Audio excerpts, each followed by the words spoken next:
My dear student, I am going to teach you lesson third of reader. Two stories about flying. उड़ने की दो कहानियां. This beautiful story has been taken from his most famous book, Lame of Flaherty, written by Lame of Flaherty, who was a significant, it is novelist and short story writer of his age. In this story, the writer describes of a young bird that is afraid to fly for the first time. लेखक इसमें एक युवा चिड़िया के बच्चे की उड़ने की कहानी के बारे में व्याख्या करता है। वह विश्वास करता है कि जब उड़ेगा तो उसके पंख उसे सपोर्ट नहीं करेंगे, इसलिए वह उड़ने की कोशिश करता और बार बार भयभीत होकर के रुक जाता। उसके भाई बहन उसके माता पिता के साथ दोनों आकाश में उड़ जाते हैं। उड़ते उड़ते समुद्र में चक्कर लगाते एक छोटे से जगह पर वो बैठ जाते हैं। उसके माता पिता बार बार चिल्लाते हैं, लेकिन आलस के कारण वह बच्चा उड़ नहीं पाता है। जब उसके माता पिता उसे छोड़कर चले जाते हैं तो उसे उस स्थान पर अकेले रहना पड़ता, भूख को मरना पड़ता है। उसके माता पिता ने कहा कि कोशिश करेगा तो अवश्य उड़ेगा। इस प्रकार उसकी माता का यही सुझाव था और इसलिए उसके माता ने उसे उड़ने के लिए एक तरीका सोचा। वह बार बार मछलियों के टुकड़े पे लाती और उसके पास आकर वहां से चली जाती। इस प्रकार यदि कोई व्यक्ति कोशिश करता है तो जीवन में अवश्य सफल होता है। इसलिए लेखक के द्वारा कहा गया है कि the fear of suffering is worse than the suffering itself. कष्ट का भय स्वयं कष्ट देने की अपेक्षा अधिक बुरा होता है। तो इस कहानी में यही व्याख्या की गई है। The young सीजल was alone in his less. His two brothers and his sister had already flown away day before. He had been afraid to fly with them. How? Then he had taken a run forward to brink of lace, attempted to flap his wing. He became afraid. The great expanse of sea stretched down beneath, and it was such long way down, miles away. एक शिशु seagull अपने शिला फलक पर अकेला था। उसके दो भाई उसकी बहन एक दिन पहले ही उड़ गए थे। He had been afraid to fly them. और वह उनके साथ उड़ने के लिए डर गया था। किसी भी कीमत पर He had taken a little run afraid to brink of lace, attempt to flap to his wing, making him dread. किसी प्रकार जो फलक के छोर तक थोड़ा सा दौड़ा, उड़ने के लिए अपने पंख फड़फड़ाने का प्रयास किया और वह डर गया। The great expanse was stretched down beneath and it was down miles away. जब वह उड़ने के लिए पंख फड़ाने लगा, नीचे समुद्र क्षेत्र दूर तक फैला हुआ था। नीचे की दूरी काफी विस्तृत थी। वह निश्चित था कि उसके पंख कभी भी उसकी सहायता नहीं करेंगे। He felt that wings would never support him, so that he went ahead and ran away back to the little hole under lace where he slept night. अतः उसने अपना सिर झुकाया और शिला फलक के नीचे छोटे से सुराख में दौड़ गया और रात भर वहां सोया।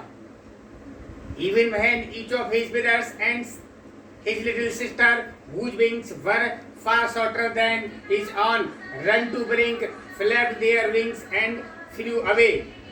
अतः उसने उसकी बड़े भाई और छोटी बहन When each of brothers and sisters whose wings were far shorter than on ran to bring flapped their wings and fly away. उसके भाइयों और उसकी छोटी बहन जिसके पंख बहुत छोटे थे वो छोर तक दौड़े, अपने पंख फड़फड़ाए और आकाश में उड़ गए। वह उस छलांग लगाने के लिए साहस बटोरने में असफल रहा। He failed too much to courage that feelings which appeared to his desperate. His father and mother had come around calling to him shrilly, upbraiding him, threatening to let him starve unless he flew. What for life of him he could not move. उसके पिता माता उसके चारों ओर ऊंची और पैनी आवाज बुलाने के लिए आए थे। वे उसको डांट रहे थे, उसको धमकी दे रहे थे कि यदि वह नहीं उड़ेगा तो अपनी शिला फलक पर भूखों मरेगा। वह अपने जीवन के लिए नहीं उड़ सका। That was 24 hours ago. Since then nobody had come near him. The day before, all along he had watched his parents flying about with the brothers and sisters, perfecting all in the art of flight, teaching them how to skim the waves, how to drive to flies. 24 घंटे पहले की बात है। तब से कोई भी उसके पास नहीं आया। गत दिवस पूरे दिन उसने देखा कि माता पिता उसके भाई बहन उसके साथ उनके साथ उड़ रहे थे, उनको उड़ने की कला में निपुण बना रहे थे, उनको सिखा रहे थे कि लहरों को छूकर कैसे उड़ते हैं, मछली के लिए किस तरह गोता लगाते हैं। He had in fact seen his older brother catch his fish, herring and devil stinging on the rock, while his parents circled around, raising his proud cackle. यथार्थ में सबसे बड़े भाई को उसकी पहली हेरिंग मछली पकड़ते हुए उसको निगलते हुए चट्टान पर उसने खड़े हुए देखा। All the morning, whole family had walked about the big, patioed middle way down opposite cliff, taunting him with his coward eyes. और जबकि माता पिता गर्भ से कह करते हुए उसके चक्कर काट रहे थे, पूरी सुबह समस्त परिवार चट्टान के बड़े पठार पर उसकी कायरता के लिए उसको ताने देते हुए हवा में उड़ रहे थे। The sun was now ascending in the sky, villaging on his legs that faced south, and he felt that heat because he had not eaten since previous nightfall. अब सूर्य आकाश में चढ़ रहा था, जो दक्षिणी दिशा की ओर खुली थी, पर चमक रहा था। उसने गर्मी महसूस की क्योंकि उसने पिछली रात की शाम से कुछ नहीं खाया था। He stepped slowly out to the brink of lace and standing on one leg, other hidden under the wing, he closed one eye, then other, and pretended to be falling asleep. वह चट्टान के किनारे एक टांग को पंख के नीचे छुपाकर दूसरी टांग से खड़े होकर आंखें बंद करके दूसरे तक बहाना किया। फिर भी उन्होंने ध्यान नहीं दिया। They took no notice him. He saw two brothers and his sisters lying, plateaued, dozing. Their heads sunk into their necks. His father was preening the feathers of his white back.